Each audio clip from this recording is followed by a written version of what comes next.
Kasama na si Maxine Medina at ang kanyang pamilya. Para sa updates kaugnay nito, balikan natin si Aubrey Carampel. Aubrey?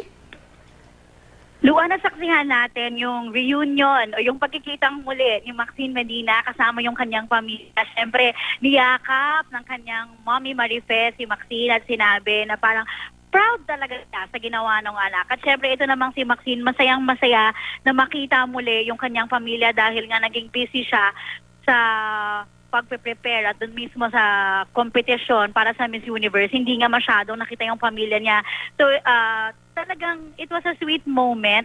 At sinasabi rin sa atin ni Maxine, sinabi nga doon sa sagot niya, sa tingin niya, tama naman daw po yung naging sagot niya at ang talagang ipinupunto niya, ang nakita niya, yung unity ng mga Pilipino nung ginawa yung Miss Universe dito.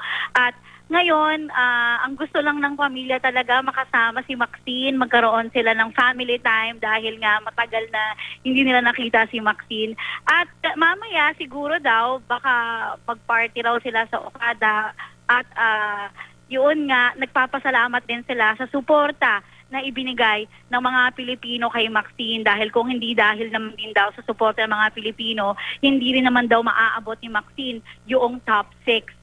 At ngayon nga magkakasamang nagla-lunch dito sa Conrad Hotel, yung pamilya ni Maxine at aantabayan na natin kung ano mangyayari mamaya, kung matutuloy ba yung celebration nila at magpa-party sila mamaya doon sa after party ng Miss Universe. Luan? Maraming salamat, Aubrey Carampel.